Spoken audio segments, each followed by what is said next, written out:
software, let's take a closer look at the Patchbay that is the interface to routing within the matrix.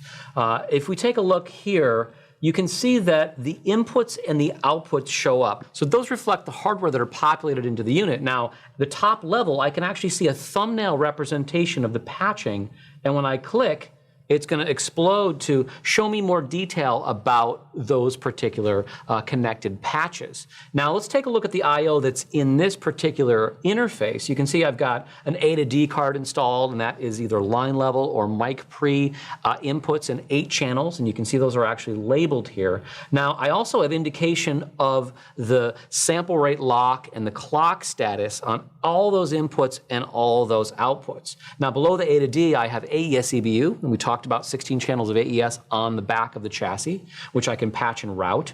I have Pro Tools HD1 and HD2. Those are each 32 channel Digilink connections that are able to connect, again, to either 2 Pro Tools rigs or, for example, 64 channels into 1 HDX system. Below that, I have the 64 channels of coaxial MADI on the chassis, which I can see is patched currently, as well as some optional dual head MADI cards, which are reflected here, MADI module 1 and 2.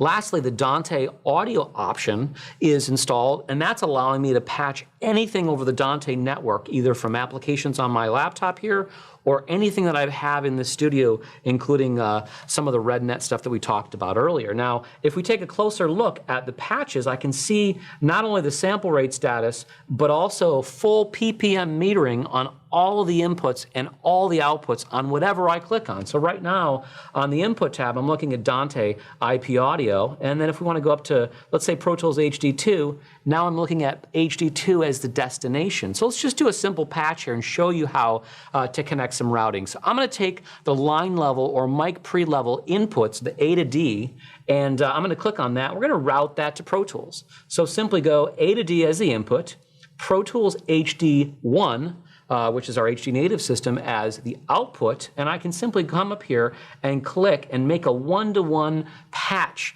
between those inputs and those outputs. Now, if I wanted to come in here and make more specific labeling on these, I could certainly do that, and the beauty of that is that that's all stored directly in the hardware, so next time I come back to the box, all my labels are preserved. Let's say I want to take those same A to D inputs and actually patch those simultaneously to Dante. All I've got to do is keep my input as A to D, and then change my output to Dante and make a similar patch that we did before. So now those mic preamps are going simultaneously to my Pro Tools 1, which is HD native, as well as being sent to the Dante network that I could collect, for example, on a different DAW.